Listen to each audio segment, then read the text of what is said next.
Ryan, saan nadediretso ang mga OFW pagkatapos may proseso ang kanilang mga dokumento?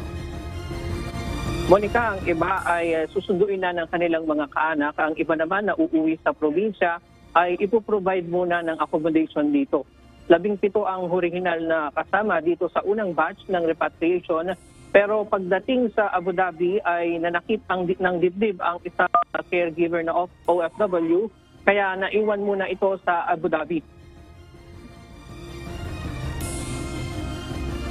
Ang lumapag kanina dito sa NAIA International Terminal 3 ay 16 na OFW lamang at ang isang 1-month-old na infant na anak ng isang OFW. 15 sa kanila, ang trabaho ay caregiver at isa naman ay hotel worker. Tel Aviv, Abu Dhabi, Manila ang ruta ng eroplano na kanilang sinakyan. Kahapon pa ito umalis doon sa Tel Aviv sa Israel. Ayon sa Department of Migrant Workers, 137 ang Pilipino na kasal sa mga Palestino, 78 sa kanila ay nasa Rafah border crossing na. Nakakasana rin ang ikalawang batch ng repatriation mula sa Israel. Kanina, pagdating sa NAIA, sinalubong sila ng mga senior official ng iba't ibang ahensya ng pamahalaan. Kabilang na sa mga ahensya na umantabay sa pagdating ng ating mga kababayang OFW, ang Department of Migrant Workers, Overseas Workers Welfare Administration, Department of Foreign Affairs, Department of Health, Department of Social Workers and Development, Bureau of Immigration, Department of Justice, at Technical Education and Skill Development Authority.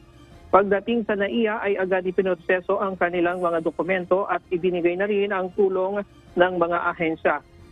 Ang Department of Migrant Workers at Overseas Workers Welfare Administration nagbigay ng tig 50,000 pesos sa bawat isa. May livelihood assistance din na ibinigay ang DSWD. Kanya-kanyang ayuda at tulong sa gana ng DMW, may financial assistance, joint forces tayo with OWA. 100,000 financial assistance, livelihood ay sasagawa. Yan ang isa sa tinutuloy ni Pangulo na ito. Yung pangmatagalan na ito. Saan? Wala ko negative. So, sasagawa natin.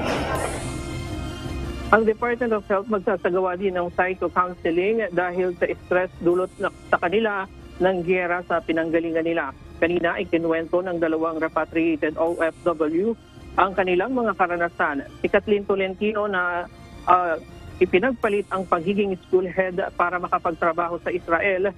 Nakakatroma raw para sa kanya ang sa tuwing tutunog ang sirena na sa tuwing may mga interception ng rocket ang Iron Dome ng Israel. Traumatic po yung sound para sa akin, kaya po naisipan ko po uwi na lang po ako kaysa po kikita ako ng malaki, pero yung mental health ko po hindi na po healthy. Si Maylene Rivera naman na nakatira sa border ng Gaza, naranasan niya na ang mismong paglusob ng mga militanteng Hamas. Bagamat sanay na sa putukan sa Israel, pero kakaiba daw ang nangyari sa araw na yon. Naririnig daw niya mula sa bomb shelter na pinagtaguan nila ang paglusob ng mga terorista. Tumawag na rin ito sa kanyang pamilya sa Pilipinas para magpaalam dahil sa takot. Pinabayan na lang daw niya ng dasal at nang dumating ang mga sundalong Israeli para sila ay i-rescue, nakita niya ang mga nasusunog na bahay, mga nagkalat na bangkay ng mga residente at mga sundalo.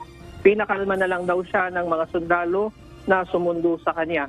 Sa ngayon, Monica, ay nakaalis na dito sa NAIA ang mga OFW.